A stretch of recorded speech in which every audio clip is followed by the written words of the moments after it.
Hello students, I hope you are all doing good. तो जैसा कि आपको पता है कि मैं एक वीडियो की सीरीज को कंटिन्यू करता हूं, लर्न बाय मैप्स।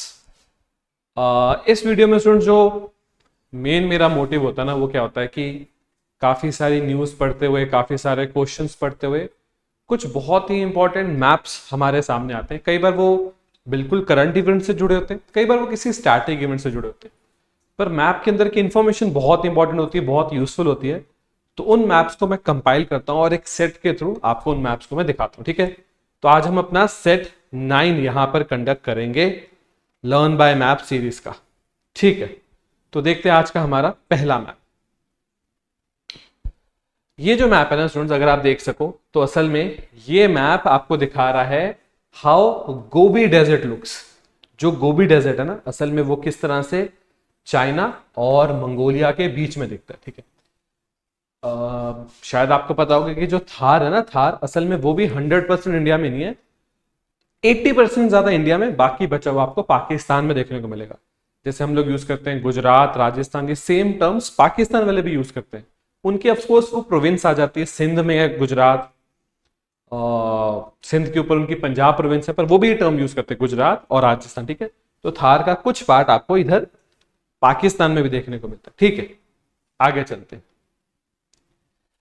ये असल में इमेज पता है आपको क्या दिखा रही है? ये स्पेसिफिकली मैंने लगाई है समझाने के लिए। एक टर्म होती है खासकर माउंटेन्स में देखी जाती है, क्लाउड बर्स्ट, जिसको हम बोलते हैं बादल का फटना। क्लाउड बर्स्ट असल में होता क्या है कि एक बहुत ही शॉर्ट पीरियड ऑफ टाइम में काफी ज्यादा बारिश एक पर्टिकुलर रीजन में गिरती है और उसके पीछे कहीं ना कहीं ऐसी एक सिचुएशन बन जाती है कि एक माउंटेन इस तरह से खड़ा हो जाता है और हवाओं की मूवमेंट इस तरह की होती है कि जो एक क्लाउड है ना, वो ट्रैप होने लग जाता है और वो एक ही जगह पे काफी सारा प्रेसिपिटेशन कर देता है, बारिश को गिरा देता है। ठीक है, तो काफी सारे डिस्ट्रिक्ट्स में इस मानसून में भी, स्पेसिफिकली हिमाचल के डिस्ट्रिक्ट्स में क्लाउड बर्स्ट या बादल का फट जाना वाला जो इवेंट है उसको देखा गया। ठीक है, ठीक है। अगर हम बात करें यूपीएससी एग्जाम की, तो प्री में क्वेश्चन भी आ चुका है अबाउट गोरखपुर का न्यूक्लियर पावर प्लांट। अब वैसे गोरखपुर जो जगह है वो यूपी वाली फेमस है, पर ये जो न्यूक्लियर पावर प्लांट है ये बन रहा है हरियाणा के गोरखपुर।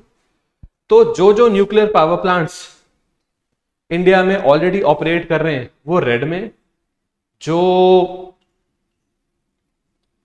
अंडर कंस्ट्रक्शन है वो येलो में, और जो भी बनेंगे वो ब्लू में। आप देखोगे कई कई जगह पे रेड भी है और येलो भी। इसका मतलब है कि 2 रिएक्टर्स ऑलरेडी ऑपरेट कर रहे हैं और 2 रिएक्टर्स कंस्ट्रक्ट हो रहे हैं। ठीक है, ये देखोगे यहां पर क्या है, रेड और ब्लू।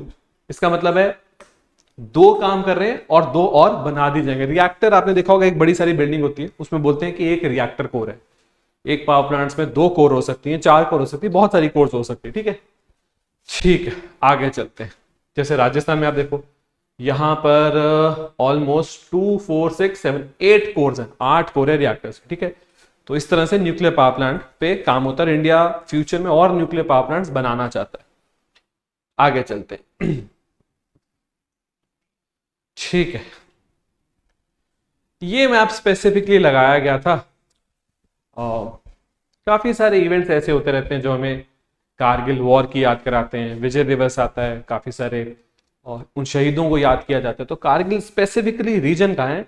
जब श्रीनगर से लेह की तरफ जाया जाता है तब रास्ते में कारगिल आता है। बिल्कुल कारगिल के बगल में आपको देखने को मिलेगी एलओसी। तो कारगिल हिल्स में से निकल के जाती है एलओसी, और 1999 की समझ में क्या, विंटर खत्म होने से पहले पाकिस्तानी सोल्जर्स ने इस एलओसी को क्रॉस करके इंडियन साइड की हमारी जो पोस्ट थी उसको ऑक्यूपाई करना शुरू कर दिया था। और ये चीज काफी सारे एग्रीमेंट्स के अगेंस्ट थी।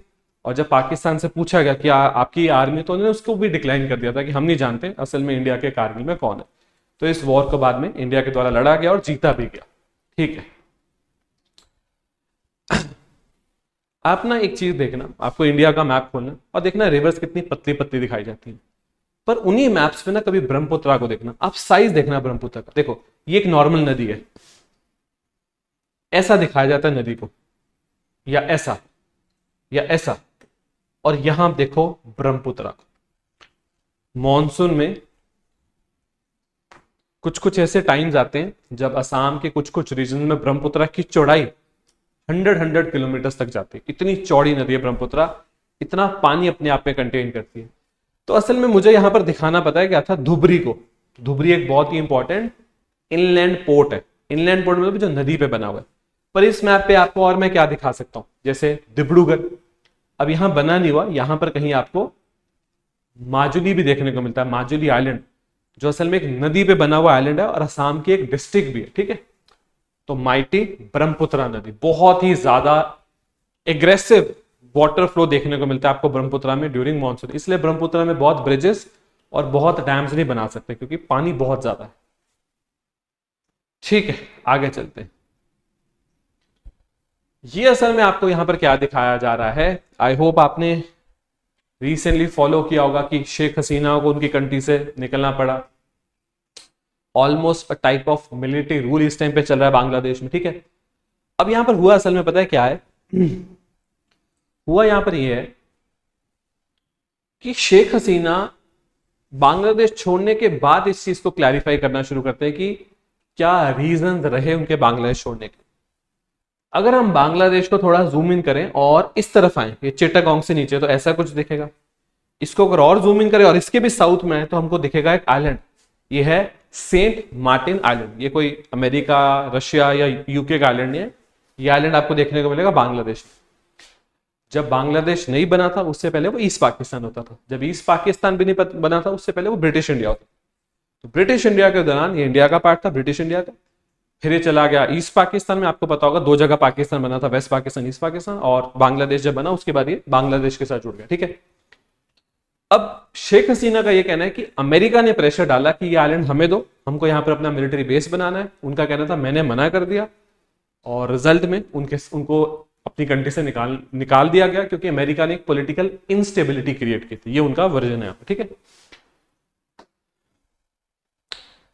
इंडिया में अब रामसर साइट्स टोटल हो चुकी हैं 85, 3 और ऐड हो चुके हैं। इस मैप में 82 है, ये बिल्कुल अपडेटेड नहीं, 82 तक है, 85 नहीं इसमें। सबसे लेटेस्ट 2 ऐड हुई हैं जितना मुझे याद है तमिलनाडु से, और एक ऐड हुई है एमपी से ना, ऐसे ही। तो जितनी रामसर साइट्स इंडिया में आपको देखने को मिलेंगी ऑलमोस्ट सारी मैप वाइज, स्टेट वाइज आप यहां देख सकते हैं, सबसे ज्यादा आपको देखने को मिलती हैं तमिलनाडु में। तमिलनाडु में और 2 ऐड होंगी।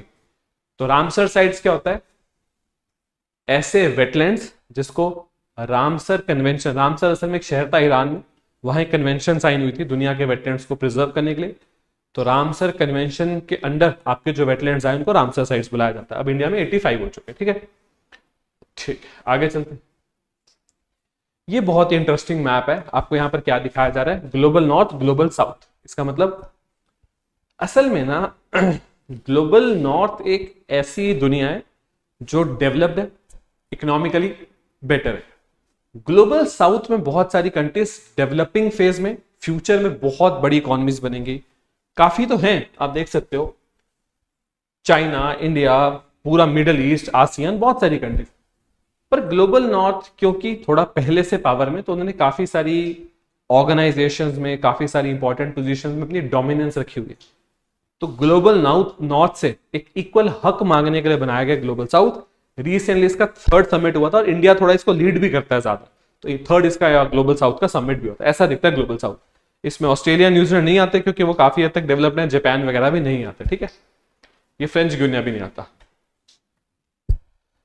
ये असल में क्या था, रिसेंटली सरकार ने बताया कि जो हमारा बहुत ही इंपॉर्टेंट रोड इंफ्रास्ट्रक्चर प्रोजेक्ट है, भारतमाला परियोजना, जिसमें हम सड़कों पे काम करते हैं, उसके फेज 1 का 50% काम कंप्लीट हो गया। तो जब भारतमाला पूरा कंप्लीट होगा तो कुछ ऐसा दिखेगा, पूरी कंट्री में रोड नेटवर्क को काफी स्ट्रांगली डेवलप किया जाएगा। ऐसे ही एक सागरमाला भी होता है जिसमें ports, inland waterways, coastal region को डेवलप किया था। भारतमाला, सागरमाला, जब भी आप भारतमाला या सागरमाला पढ़ोगे ना तो साथ में लिखा जाएगा पीएम गति शक्ति। गति शक्ति प्रोग्राम क्या है कि भाई जो भारतमाला में बनाना है बनाओ, जो सागरमाला में बनाना है बनाओ, पर टाइमली कंप्लीट करो प्रोजेक्ट्स को, लेट मत करो। ये मैंने आपको क्यों मैप लगाया, आप बोलोगे अभी तो हमने कारगिल के बारे में पढ़ा, ठीक है, वो कारगिल के बारे में था। ये था जो लद्दाख यूनियन टेरिटरी की डिस्ट्रिक्ट्स बढ़ा दी गई, पहले सिर्फ 2 थी, ये सारी कारगिल, बाकी सारी ही ले अब हो चुकी है टोटल 7। आपने सुना होगा नुब्रा, द्रास जैसी टोटल 5 नई डिस्ट्रिक्ट बनेंगी, मैक्सिमम यहीं से कटेंगे। और अब लद्दाख यूनियन टेरिटरी में 7 डिस्ट्रिक्ट हो जाएंगी, पहले सिर्फ 2 थी। और जम्मू एंड कश्मीर यूटी में तो आपको पता है जल्दी इलेक्शन आपको देखने को मिलेंगे, ठीक है। ये 2 यूटीज बनी थी 2019 में जम्मू एंड कश्मीर स्टेट से,